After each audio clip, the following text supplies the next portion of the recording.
What's going on, guys, and welcome to episode 285 of Hashtag AskGSM here today for Wednesday, May 15th, 2019. I am Graham GSM Matthews. Hope you guys are doing well. And exciting times are ahead. As I've said recently here on the show, I will be at Money in the Bank this Sunday in Hartford, Connecticut. Then Double or Nothing with Mr. Marceau RJ in Las Vegas next weekend. And then Takeover 25 in Bridgeport, Connecticut, the day before my birthday on June 1st. So again, it's going to be a loaded next couple of weeks, but like in a good way. And I feel like the shows will progressively get better. I mean, Double or Nothing and Takeover will go neck and neck, I'm sure. Double or Nothing is going to be an incredible event. I have no doubt about that. Money in the Bank, though, could go either way. We're talking all about the pay-per-view here on today's show. Speaking of which, if you want to send in a question to the show, you can tweet me on the Twitter machine at WrestleRant with the hashtag AskGSM. Find me on Facebook at facebook.com/Graham.gsm.Matthews. Leave a comment on the post I usually put up on Tuesday nights, if not on the wall itself. And last but certainly not least, drop your question down below in the comment section in this very video. I'll include your question in next week's edition. So let's get started here first with Joe M. from YouTube. His first question was, thoughts on the latest edition of Bray Wyatt's Firefly Funhouse? I loved it. I have been loving the Firefly Funhouse. At the beginning, a lot like of other people, a lot like everyone else, I was skeptical as to where they were going with it, what it would do for the Bray Wyatt character, what it meant for the Bray Wyatt character, and I still have my reservations, not because of the character itself, but because of WWE's track record with Bray Wyatt. As I just got done talking about yesterday, actually, with John Ritland. Shout out to John. He was on WrestleRant Radio this week. The episode will be dropping tonight at midnight for WrestleRant Radio. We were talking all about Bray Wyatt, this new character, why he's not a big fan of it. And it's because, in both of our opinions, WWE has shown that they have no consistency with the Bray Wyatt character. They have no desire or any real motivation to want to push the character, to want to push Bray Wyatt to where he belongs. And in my opinion, that's the main event scene. But another issue with Bray Wyatt is that in the last 4 or 5 years, something at least that I've noticed anyway, is that the guy can't really deliver when it matters most. Yes, the Firefly Funhouse segments are great. They're entertaining. It's easily, without a doubt, hands down, the best thing on Raw right now. But when the guy gets back into the ring, which I'll talk about a little later on, someone else asked me about who I think Bray Wyatt's first feud should be with upon his return to the ring. When he gets in the ring, will he deliver? He didn't against Randy Orton. He didn't against John Cena. He didn't against The Undertaker. Roman Reigns, he had a few decent matches with. Yeah, Daniel Bryan, but that was 5 years ago. When was the last real good, above-average, one-on-one match that Bray Wyatt has had in WWE? I think he had maybe a good match or two against Seth Rollins a few years ago. That was probably largely Rollins carrying him. I have no doubt about that. Daniel Bryan, the same thing. His matches with Finn Balor, absolute shit. The Matt Hardy matches, when they weren't doing the smoke and mirrors, absolute shit. They weren't really that good. It just seems that every time he gets into the ring, I lose interest. Bray Wyatt's strong suit is the promos, or the vignettes, stuff like this. So I think less is more with his in-ring work, which is why I feel like the early incarnation of the Wyatt family really, really worked, was because he was letting Luke Harper and Eric Rowan do most of the dirty work for him. He was having those guys do his dirty work and get in the ring, do the squash matches. Bray Wyatt wrestling was not a normality on Raw. That was not a normal thing. That was not a regular thing on Raw. The guy would only wrestle really when it mattered most, whether it be on pay-per-view or every few weeks, whenever it was really necessary. I know that's completely unrelated to your question here. I know you're merely asking me about the latest edition of the Firefly Funhouse, but it does go hand in hand just because I am skeptical as to where this will go. I do like what they're doing with the Bray Wyatt character, though. I thought the new twist, the secret that he revealed on Raw this week with the new mask and it was fucking terrifying, by the way. Absolutely terrifying. So I like where they're going with this.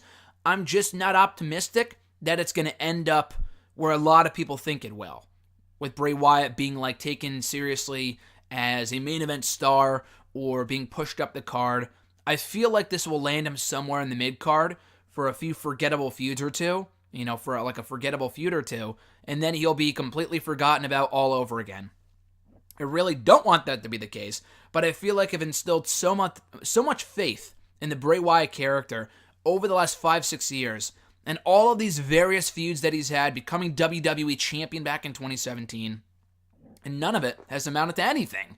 The guy always ends up right back where he started, in the mid-card of whatever show he belongs to. And we don't even know what show he's going to end up on, which I'll talk about in a few minutes. But I love the mask. I thought the mask was cool. The way that the Firefly Funhouse this week was shot, I thought was awesome. I'm looking forward to seeing where it goes. Again, slightly skeptical, but still looking forward to it, although I probably shouldn't be.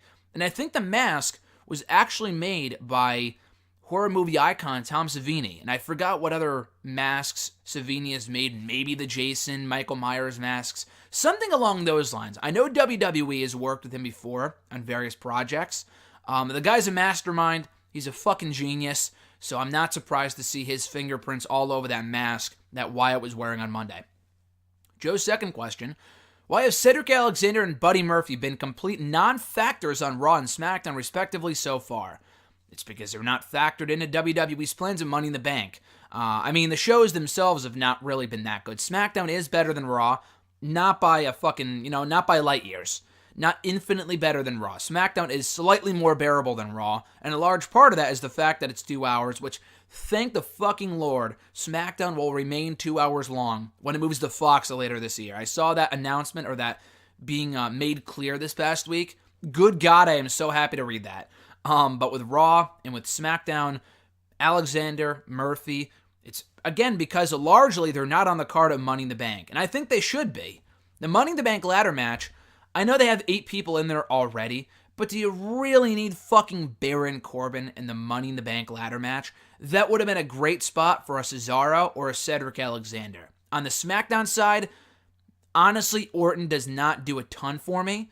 I've seen people say, oh, he's at his best right now. And the guy's a great worker. I'm not denying that. But the whole fucking, RKO shit, it's not really a character. The move is more over than Randy Orton is. Yeah, the guy's established, obviously. But with Buddy Murphy, or with Randy Orton, the guy fucking comes out of nowhere and just RKOs people. That's hardly like a character trait worth getting invested in. He was doing some of his best promo work late last year when he first turned heel, and then during the AJ feud.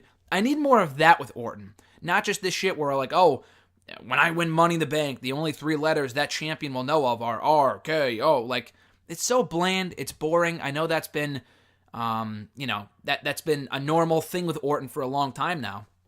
That's been one of the biggest criticisms of the Orton characters, that he's boring.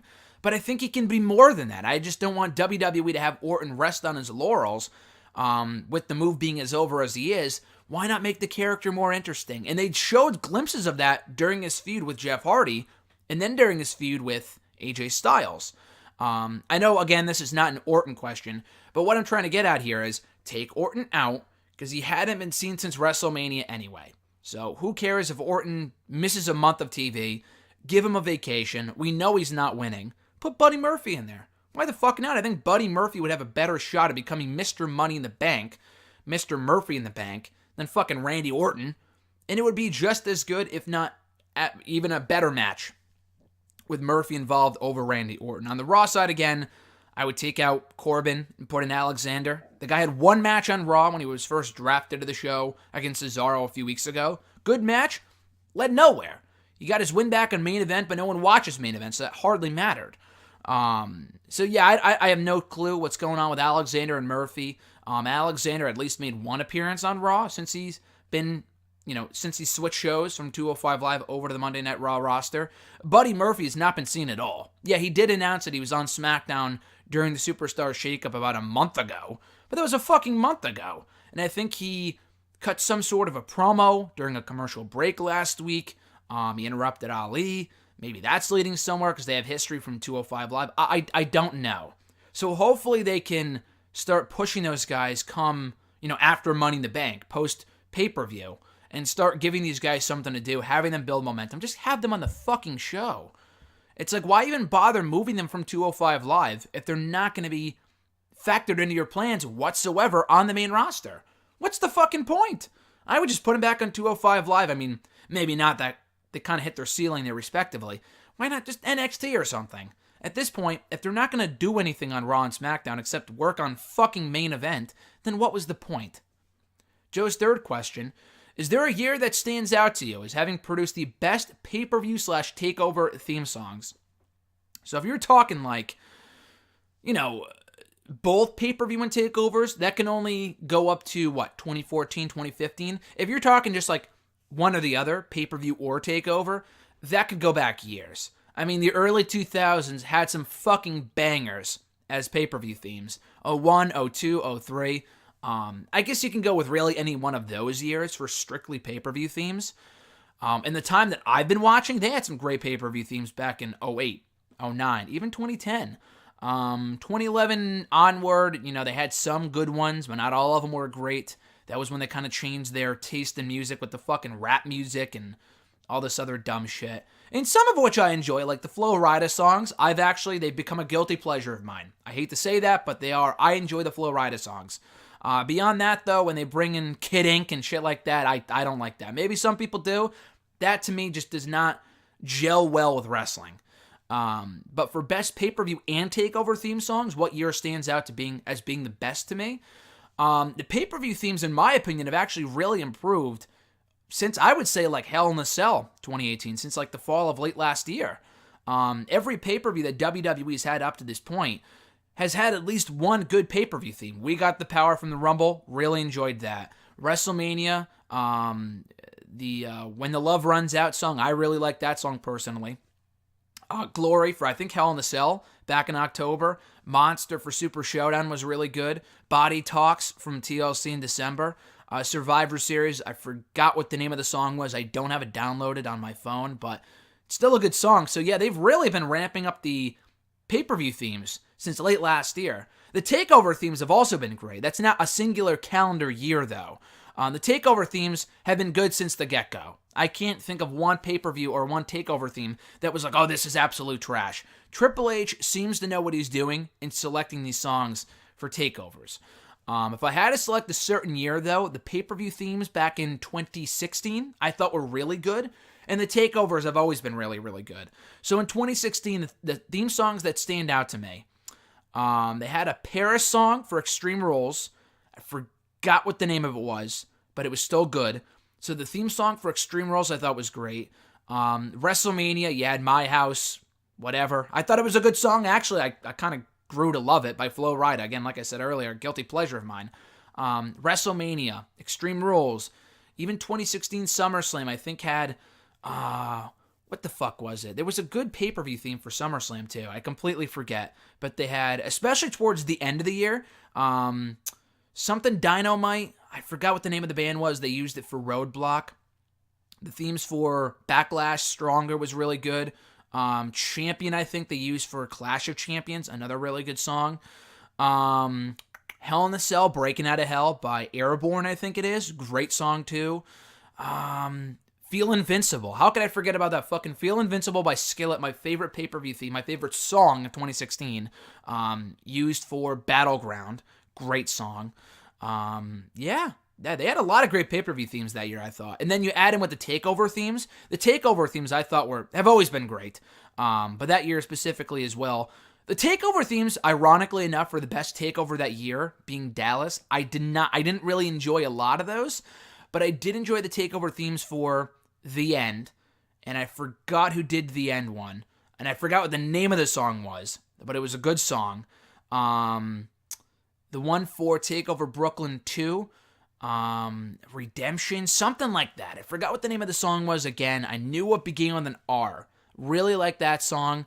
Hated they used that for TakeOver over Survivor Series weekend. So again, I liked a lot of the TakeOver themes that year too. So I'd go with, in recent years, probably 2016 as being the best year for pay-per-view and TakeOver themes.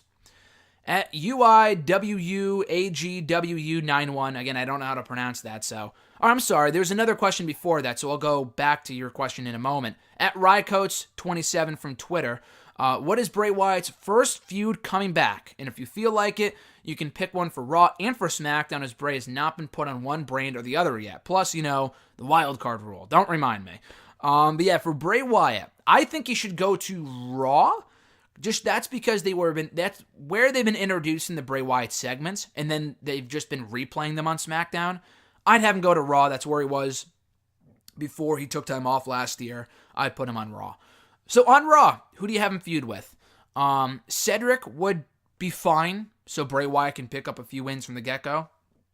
But the issue with that is that Cedric has not been on TV for like a month. So I feel like it's random. It doesn't do anything for Cedric, who needs wins right now on TV. Doesn't do anything for Cedric, and I think people wouldn't really care because, again, Cedric, main roster fans, WWE fans, have been given no reason to care about Cedric Alexander. So that really wouldn't matter much. Rey Mysterio would be a solid choice. I know he's in the midst of a United States Championship feud right now with Samoa Joe. I can see Bray Wyatt maybe interfering in that or costing Mysterio the victory or even attacking him afterward because Mysterio, beloved babyface, the guy can still go in the ring. He can probably have a good match with Bray Wyatt.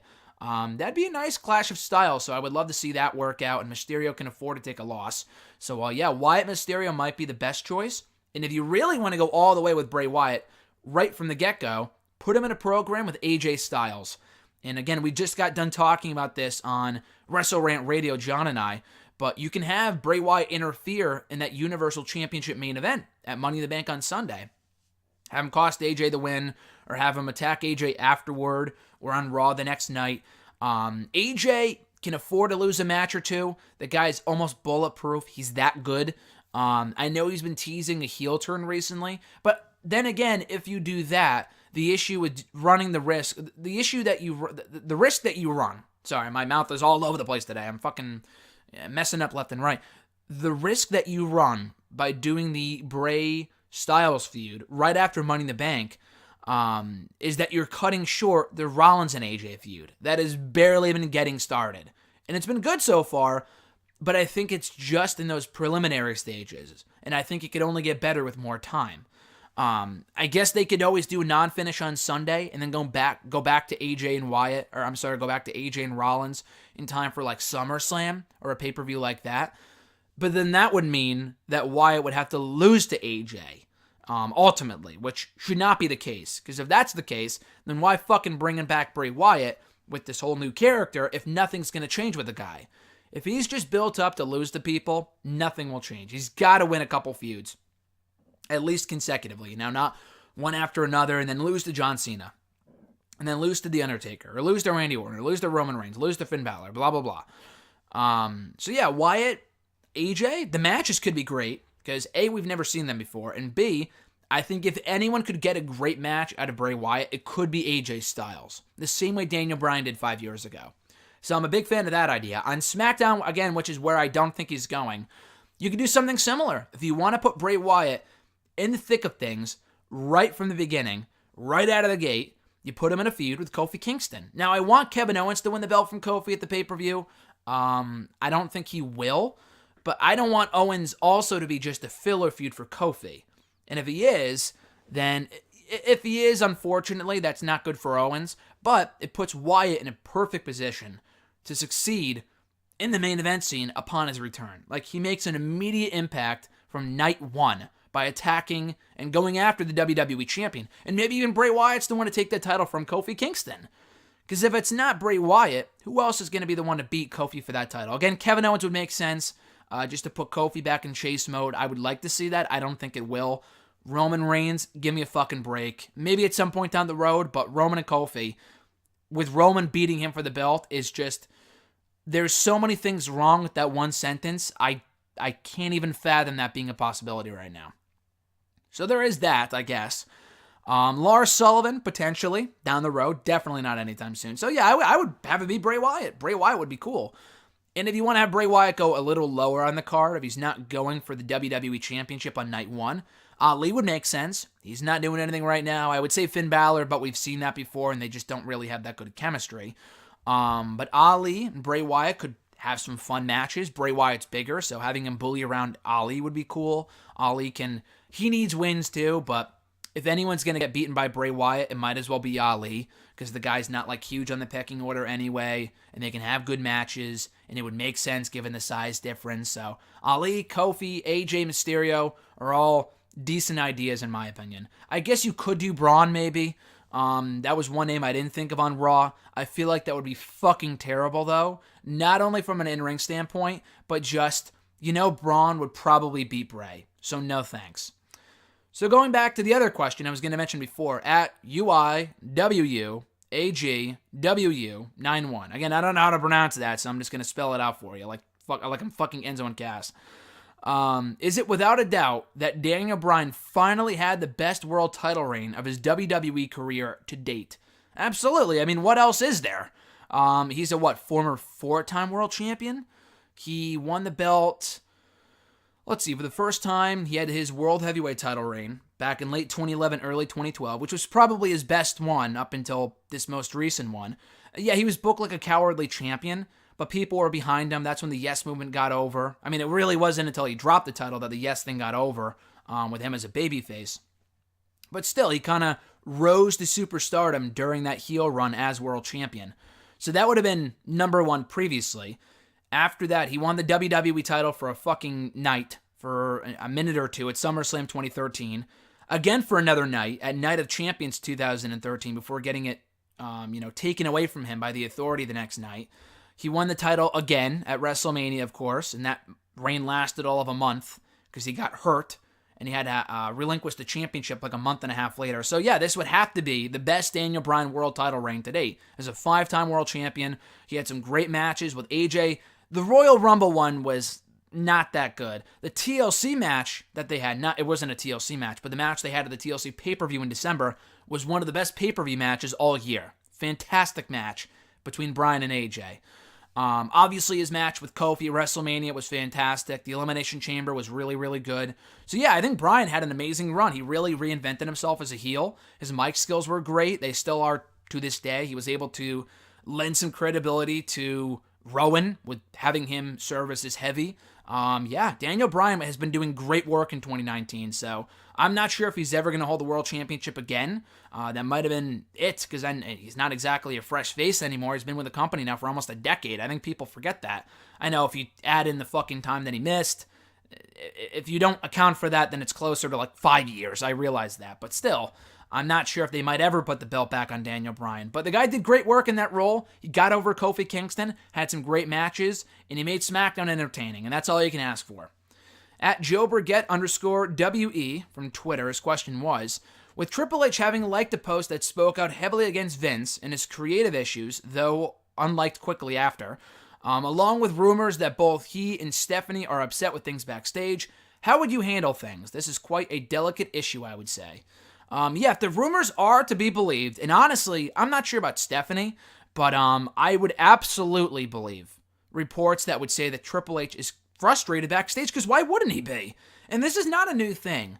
I think people are treating this like a new thing, and of course, with the ratings being as low as they are, I mean, I could see why people would think it's a new thing, but I'm sure this has been going on for years. Triple H has been in charge of NXT since he took it over and made it into his baby, essentially, back in 2012, and half, if not over half, of the people that have been called up from his, developmental baby, that being NXT, have fucking floundered.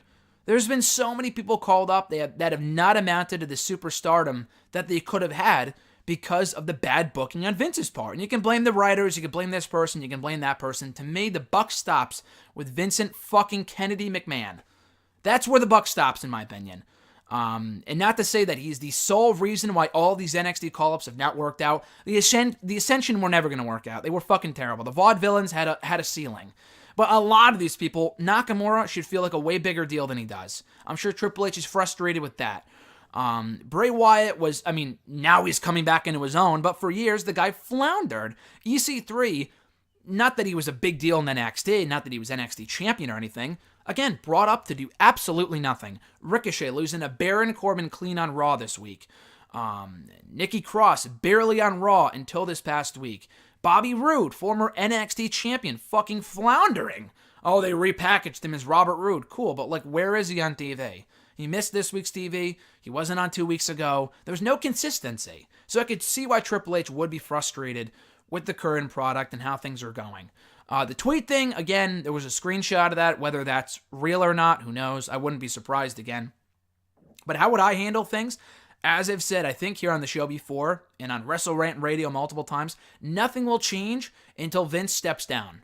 At least partially. Maybe not completely, which likely won't ever happen, at least not until he dies. And even then he might have some fucking, Zola, mind control. Like, have you ever seen Captain America Winter Soldier? If you haven't, it's okay. But, like, one of the bad guys from the first movie, spoiler, but the movie came out 5 years ago, so if you haven't seen it, whatever. But one of the bad guys from the first movie dies, because it's, like, present day, and the first Captain America takes place in the 40s. The scientist dies, but he's able to install his mind into computers. So he's still technically alive even in 2014. I feel like we'll see something similar to that with Vincent Kennedy McMahon and him and all the screens and computers and all this other shit. He'll still be booking things well after he's gone, installing all of his ideas and booking plans and all this other shit into computers to make sure that the current people in charge see those plans through, even long after he's gone. I can absolutely see that being a possibility. But in all seriousness, though, that's how I would handle things. Triple H, what is he going to do, quit? He's not going anywhere. Obviously, he's just waiting for Vince to croak at this point. Don't know about Stephanie. Again, I'm not sure about her situation. But Triple H taking over, or at least someone taking over. Anyone at this point. I'm not sure if anyone would be better. Like, I don't want to say anyone that have fucking Vince Russo brought in to run things. I'm not saying that.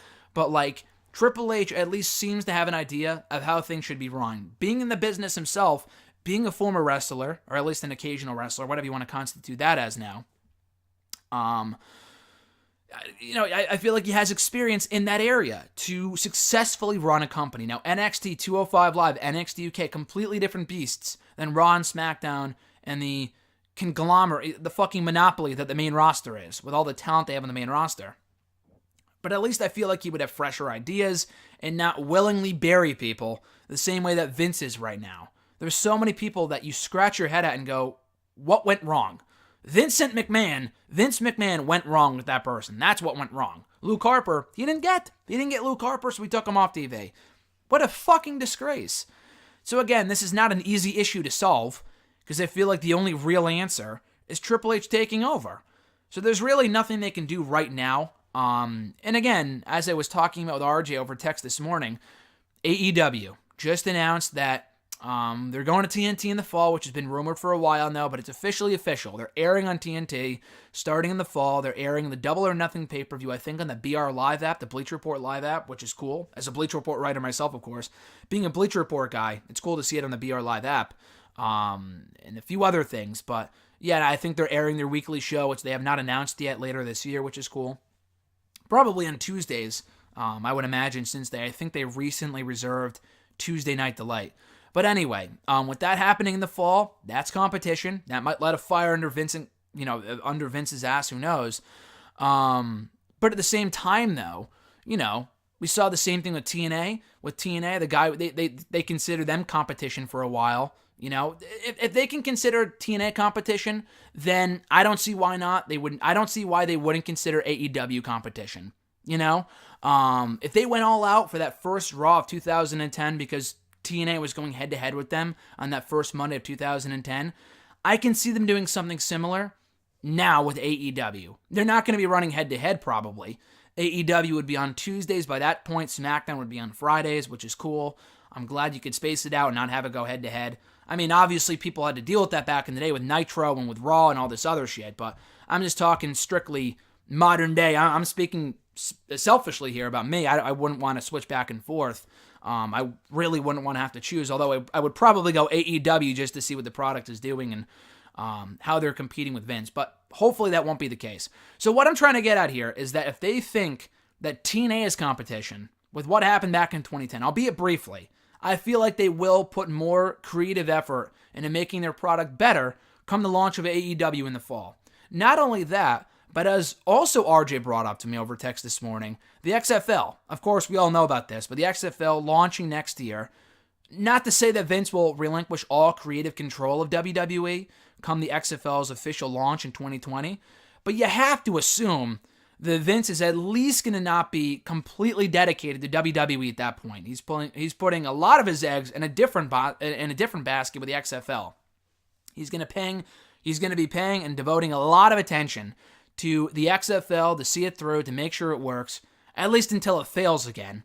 But you know what? WWE fans should really fucking hope that it succeeds, because if it succeeds and it takes off and it lasts longer than it did the first time, then Vince will be more, focused on the XFL and continuing to make that a success. Since the WWE's an already established brand, maybe he hands off the reins to Triple H, who can continue on with what Vince has been doing and hopefully make it better. That's all we can really hope for, is to hope that AEW is a success on TNT and hope that the XFL will be a success, come 2020 on whatever network it airs on, ESPN, whatever. So, that's what I'm hoping for. That's all I'll say about that. But again, this is not an easy issue. We're like, why doesn't he just quit? Triple H is not fucking leaving the company. Because if he does, then we're all fucked.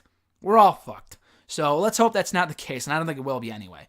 But it's not a simple solution. It's not a simple fix. It's something that will take time.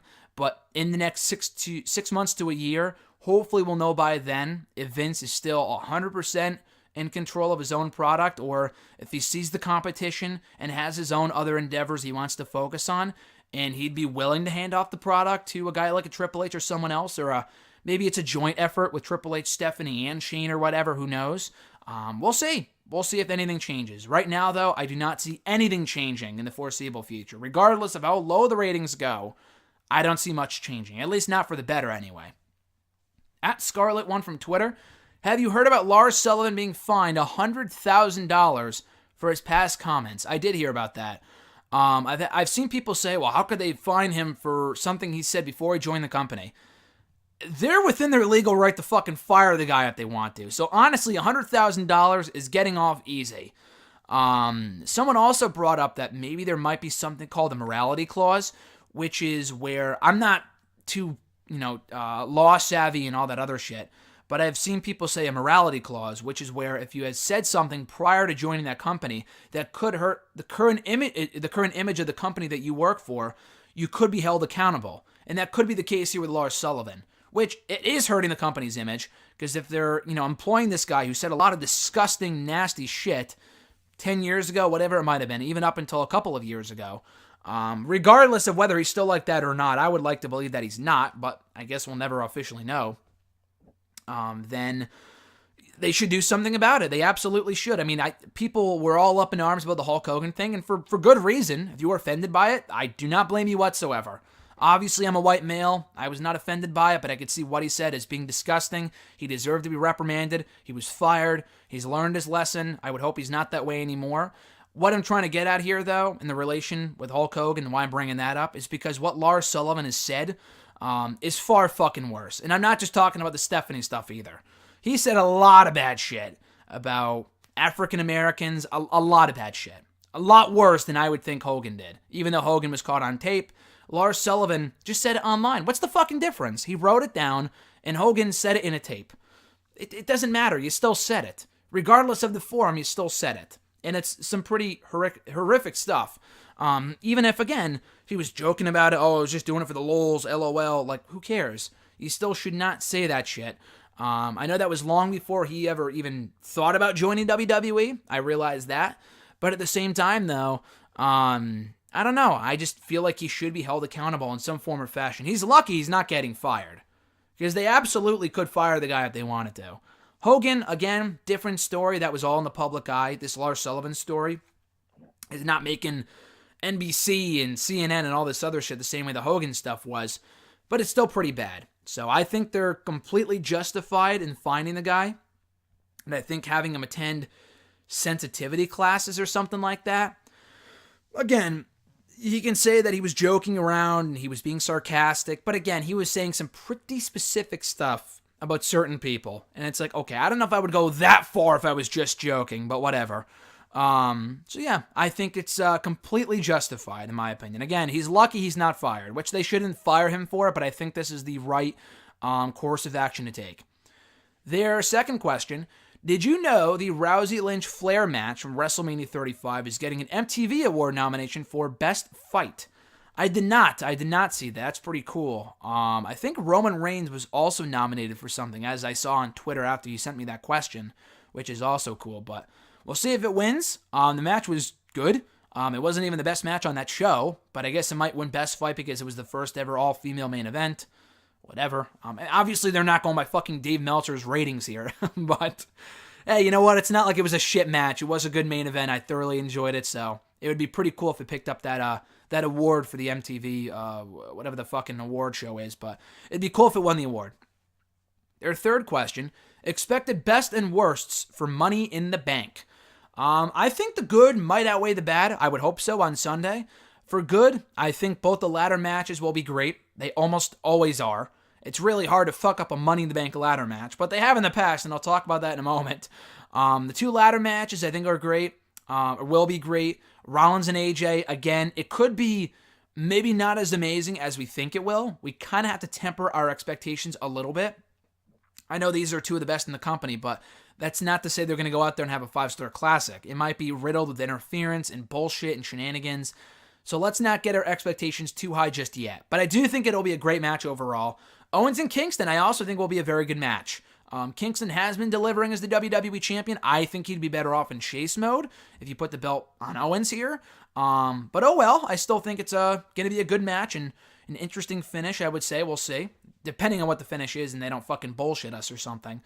And even Lynch and Flair, and I know people are sick of the feud. I am too. It's been running on now for about 5 or 6 months too long, which is way too long. But they always have good chemistry. I know the Fastlane match was a fucking disappointment, but that's because at the time Becky was, she had the kayfabe injury and all this other shit. So it was a little different at the time. The match was only a couple minutes long. They had Ronda Rousey interfere. As long as no one interferes here, they can have a straight up match along the same lines as their matches last year from like Hell in a Cell, Evolution, Super Showdown. It could be a great match. So I'm looking forward to all those matches. The only real matches I don't see being that great, like obviously Daivari and Tony Nese. I like Tony Nese. Daivari does nothing for me. I do not see that being a great match. But I don't see it being bad either. It might be boring. It'll likely be decent. But at worst, I see it being boring. I don't see it being a bad match. The only matches I could see being a clusterfuck are the Steel Cage match with Miz and Shane. And I actually like the WrestleMania match, the Falls Count Anywhere match. We'll see if this is any better. I do see a lot of interference in this thing. I just really want Miz to win so we can move the fuck on from this feud. I could see that falling flat. The Reigns-Elias match, I think, will be the worst match of the night. The same way that Roman versus Jinder Mahal was last year at Money in the Bank. And people had a fucking fun time with that match. I was at Money in the Bank last year, too, in Chicago. Chicago ate those two up with chants, the wave, and normally I'm not a fan of that shit, but when you have a bad match like that, it's completely deserved. If it's a boring match, it has nothing to do with Roman Reigns, or even Elias. If the creative is bad, and the match is boring, not just that it's boring, but like, there's no real reason for it to be happening in the first place, I can see the crowd, which Alexis and I will also be in attendance for this Sunday. We'll see what the crowd reaction is, and I may or may not contribute to it. I can't promise anything right now. We'll see. I don't see it being that good. Elias is good, but if he's in there with the right guy, he can have a great match. Case in point, a year ago at Money in the Bank, Elias had a great Intercontinental Championship match with Seth Rollins. I thought that was an awesome match.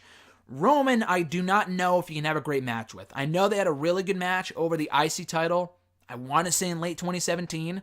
That was a while ago. The feud has done nothing for me in the month or the week since it started, so I don't really see that being that good. At Reborn Again from Twitter, John Ritlin. Again, check out our conversation on Wrestle Rant Radio going up on Thursday. And also check out his content too, Real Honesty with John Ritlin. John and the Derb do some awesome work, so check out his channel if you haven't already, and subscribe too. But his first question was, what are your 3 favorite and least favorite Money in the Bank ladder matches? I'm sure I've answered this before here on the show. I'm almost positive that I have, but that was years ago. And honestly, I forget my list, so we'll do it all over again here. Favorite? There's a lot that I would constitute as my favorite, but the top 3, I think, always have been, and there's still some honorable mentions, which I'll mention in a second. But I think my top 3 favorite, off the top of my head, would have to be the 2008 one at WrestleMania 24, which was won by CM Punk. I love that match. I didn't watch that WrestleMania. I didn't see the match until months later. But when I saw the highlights and I rewatched the match on the WWE Network and on Punk's DVD, I fell in love with it. Not just because Punk won, but because the actual match, perfect mix of talent, a lot of great high flyers, everyone got their time to shine, fantastic match.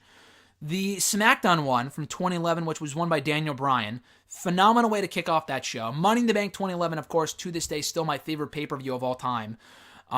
Just an amazing match to kick off the show, surprise outcome. Again, everyone got their time to shine. I still watch the match back, and I'm still thoroughly entertained to this day.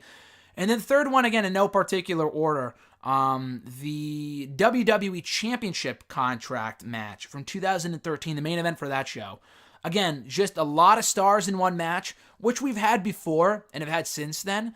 But this was different because all these guys had won previously not won the Money in the Bank contract, but they had been former world champions. And then earlier on that show, they had people who were never world champions, I think, except for like Jack Swagger, which was weird. But the main event was great. They had Orton winning, which was cool because he was on the brink of a heel turn anyway.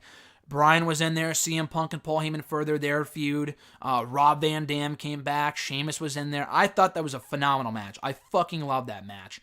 The honorable mention here on my list in terms of my favorite Money in the Bank ladder matches would be the 2016 one, the one that was won by Dean Ambrose. I thought that was an awesome match.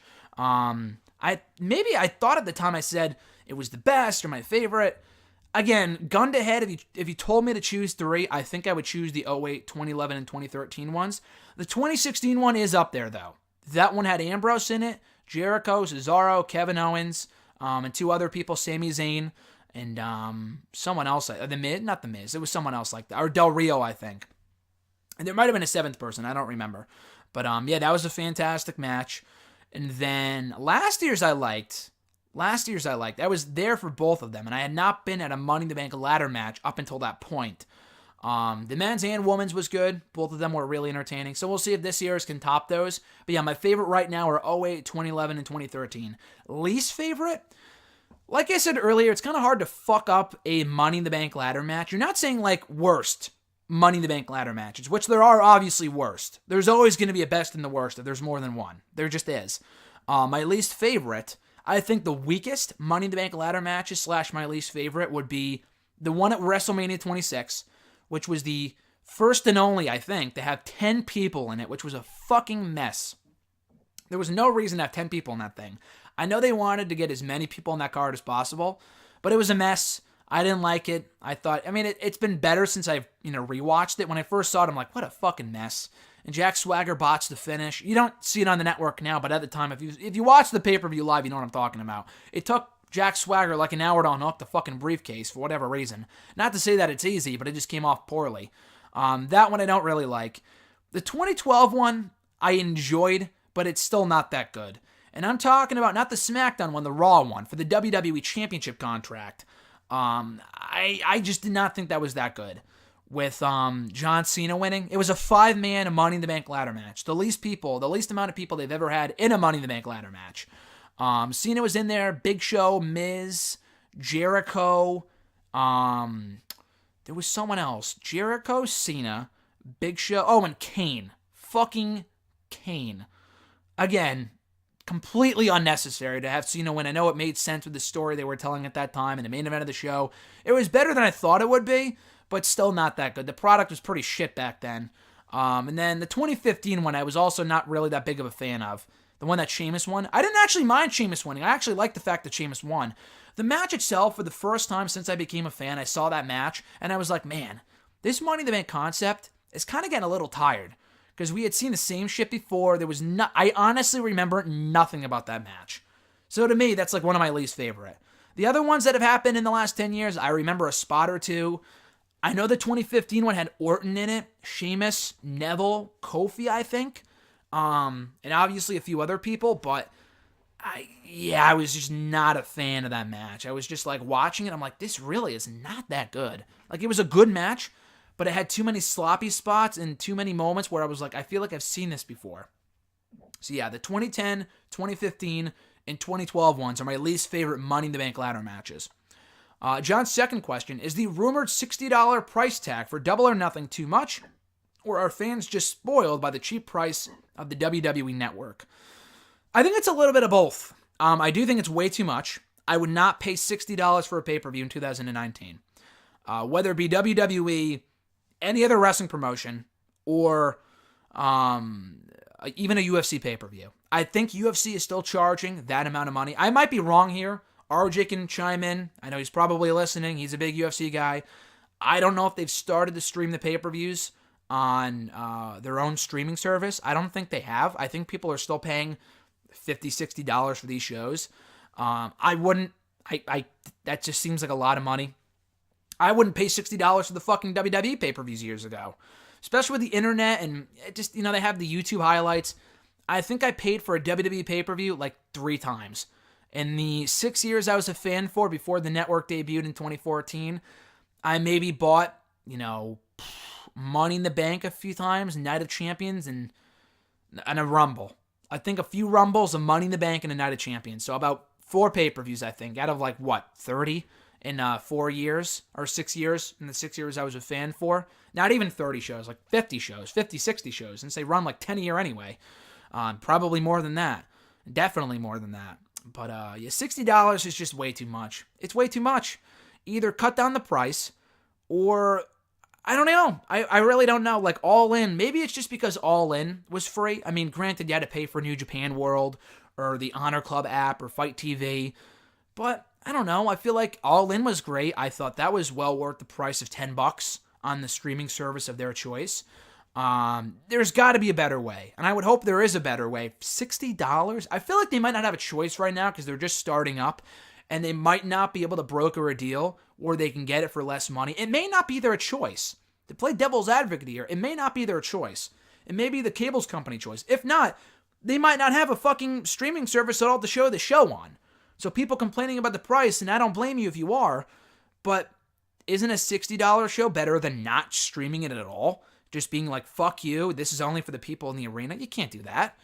Obviously, if you want to pay $60, good on you. What's kind of sad is that RJ actually bought the tickets. We're going to be there. $30 a ticket. $30. $60 between RJ and I. But $30 for a ticket. So we are paying half that price to be there in attendance, and you're paying twice that price to watch it at home. That just doesn't seem right, in my opinion. It really doesn't seem right. And again, they're very accommodating with the prices. They were for this show. They were for All In. $30 for tickets to this show that RJ and I got. That's a steal. That's a fucking steal, considering how hot of a commodity Double or Nothing is going to be. So they're very nice about the prices. So again, I feel like this is not their fault. Charging people to watch the fucking press conference, that might be a step too far. I think that's definitely within their control, and I think that's just dumb. Stream that shit live on YouTube, make it free. Who cares about paying for a fucking press conference? Who cares? The $60 price tag for the pay-per-view, I feel like may not be their fault, and hopefully at some point, after they establish themselves more, they can broker some sort of a deal with the cable companies or another website like BR Live and get it on there for free. I don't know, but people aren't paying for BR Live, for Bleacher Report Live.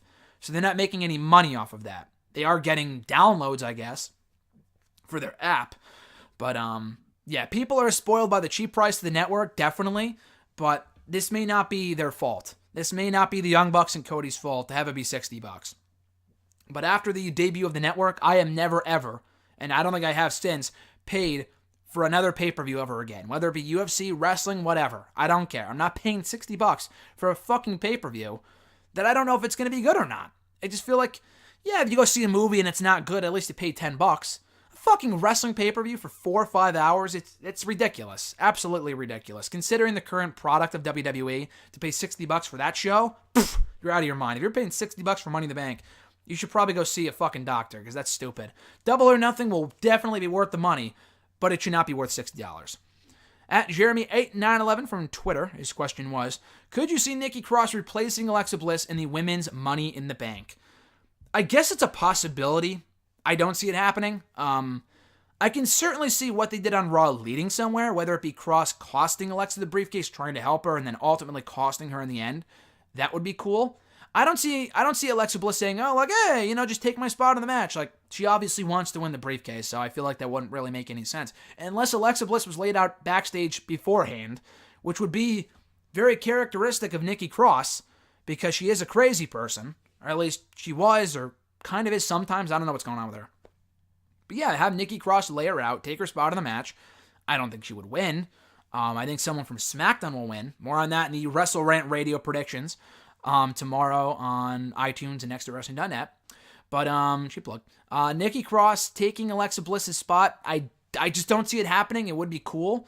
Nikki Cross should be in the match over someone like a fucking Dana Brooke. I think Nikki Cross has won more matches on TV in the few months she's been on the main roster, which is not much. More matches that she's won than Dana Brooke has on Raw in the last year. That's terrible. I know they're pushing Dana Brooke right now. Oh, she won on main event. Who cares? Who gives a shit about main event? I don't care that she beat Alicia Fox in main event. No one gives a shit. No one watches that shit. WWE doesn't even acknowledge that shit. So why even bother? Using that as justification as to why Dana Brooke should be in the Money in the Bank ladder match. Who cares? But no, I don't see it happening, but it would be cool. And I do expect to see Nikki Cross in some form or fashion, either on the show on Sunday or in this match, costing inadvertently Alexa Bliss the briefcase to kick off a feud between them going forward. Jeremy's second question, thoughts on Sami Zayn replacing Braun Strowman in the Money in the Bank ladder match? I like it. I'm honestly not going to lie. Braun has cooled off significantly for me. They fucking ruined this guy. I was a Braun fan. I still am to an extent, but God, the guy does nothing for me now. Absolutely nothing. I just could not care less about Braun Strowman at this point in time. They have done nothing with the guy. He's not in Money in the Bank. Yeah, he won the Andre the Giant Memorial Battle Royal. Who fucking cares? Who cares? He unsuccessfully cashed in Money in the Bank last year, got squashed by Brock Lesnar at Crown Jewel, had his Universal title match taken from him back at the Rumble by Finn Balor, which never led anywhere, by the way, which is for the better, but it just makes no sense for the Strowman character. Won the fucking tag titles with a 10-year-old last year at WrestleMania. They have no idea what they're doing with Braun Strowman. Take him out of the match. He won last year, failed to cash in. He shouldn't even be in it this year. We know he's not winning. Sami Zayn actually has a pretty decent chance of winning, which I'll get to in a second, but I'm glad Zayn's in the match. He'll make it better. We already have the big guys in there. We already have Corbin and McIntyre. We don't need Strowman, though. This is not 2009 where you need fucking Big Show, Kane, and Mark Henry all in the same Money in the Bank ladder match. It's not necessary. So, I think it's a good call. It sucks for Strowman. I'm like, oh, it's going to lead somewhere. I read somewhere online. I think, according to Meltzer, it's going to lead somewhere. Has anything ever led anywhere, ever, in the last 5 to 10 years in this company? No. They don't long-term book for anybody. There's no long-term booking for anybody. Definitely not Braun Strowman. They said that same shit back in January when they were like, oh, we don't want to have him get beat by Brock again. Okay, he wasn't even on. Okay, he was in the Rumble and he lost, but the guy's been a loser ever since. We don't want to have him get pinned by Brock, but they do want to have him get pinned by Baron Corbin on the very next fucking pay-per-view. This company has no idea what they're doing, especially with this guy. But yeah, I think Zayn replacing him is absolutely for the better. At Brett Bullet 10 from Twitter, his question was, could Sami Zayn be an entertaining heel Money in the Bank holder? Yes, absolutely, yes, I do. Now that Zayn has officially entered the match, I think he has a decent chance of winning, honestly. I think over a lot of the people in the match. Probably at this point more so than Andrade. I think it was Drew McIntyre first, was my first pick to win, and he still is. And then it was Andrade. I don't think Andrade is winning, especially after winning the 4-way on Tuesday. He's not winning this thing. I think Sami Zayn, honestly, is a close second. Orton has won it before, not winning. Corbin has won it before, not winning. Ricochet is going to be in there for the, spot fest shit, which is cool, but he's not winning. Same thing with Ali. He's not winning. And Finn Balor, he's still IC champion. It's not unheard of for a mid-card title holder to win Money in the Bank. Miz did it 9 years ago. I don't see that happening with Finn Balor. So, yeah, I think Sami is a close second. I really do. So I'll go with McIntyre first. And if it's not McIntyre, Zayn could be next in line to win Money in the Bank, which would be fucking awesome, to be honest with you. He may not cash in successfully, which would be bullshit, because we already had Corbin and Strowman cash in unsuccessfully in recent years. But Zayn maybe going to SmackDown and cashing in on his friend Kevin Owens could be really fucking intriguing. So there's a lot of possibilities there with Sami Zayn as Mr. Money in the Bank. At RJ, Mr. Marceau from the Twitter machine, at RJ_Marceau, his question was, is it me, or has WWE been teasing tension between Mandy Rose and Sonya Deville on and off for a while? Who do you think will be the bigger star? Yeah, they've been teasing tension, not just recently, but you got to go all the way back to late last year, October, when it was right after the Evolution Battle Royal. They were in the Evolution Battle Royal, and I think Mandy tossed out Sonya. And then I think only one of them was on the SmackDown women's team at Survivor Series, and they fought over that, or they were going to fight over that. And then that led nowhere, and they were back on the same page. And they were also teasing tension during the Asuka Championship match. When Mandy Rose went for the belt at Fastlane, they were teasing tension then, too. So not only back even in March, but also back in October, November, too. So they've been teasing tension for over 6 months. And it's got to lead somewhere. And it has to. The only issue with that is, as RJ and I were talking about over text this morning, they have no tag teams. No tag teams for the women. Why even bother creating a division if you're not going to have any fucking tag teams? We have the Kabuki Warriors. Don't even get me started on that shit. Obviously the Iconics. And then Rose and Deville. Who else do you have? Alexa Bliss and Mickie James broke up when James went to SmackDown for no real reason. She has not been seen on the show since she got drafted to SmackDown. The Riot Squad is no more. I mean, I guess you could still do Ruby and Sarah, but who cares? Nia Jax and Tamina. Well, Nia Jax got hurt. They have no women's tag teams right now, so... And Sasha Banks and Bayley broke up in the shakeup, and Banks has not been seen since WrestleMania. So, yeah, they have no tag teams. They probably should keep Mandy and Sonya together, but at the rate they're going at, it seems like they're going to split up. Who would be the bigger star? That's a great question. I do think Sonya is better in the ring than Mandy. Not by a country mile, but I think she is better, arguably, than Mandy is in the ring. I think Mandy has more of a presence, and not just because she may be more attractive or whatever, but I do think Mandy has more of a presence than Sonya does. And Sonya's getting better, the whole MMA shit, like, I don't like that. I did, like, maybe a few years ago when she first started out, because that's kind of an extension of who she actually is. The issue with that character is that we already have that with Ronda Rousey on Raw and Shayna Baszler in NXT, who do it 10 times better than Sonya does. And the whole, hair up and square up shit. She looks a lot better with the hair down. I like what she's doing right now. I do. It's better than what she was doing when Absolution was first called up a year and a half ago. Of the two, I think Mandy Rose will be the bigger star. Just because she has the look that they would want to push.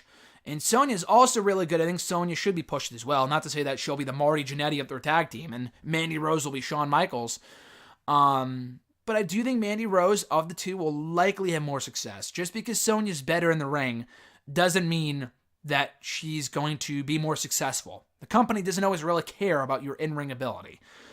They should. They don't always, though. Again, it's a close call. You could really go one or the other and you wouldn't be wrong. I do think Mandy Rose will be the bigger star, though. They would have to really fuck her up in order for her to...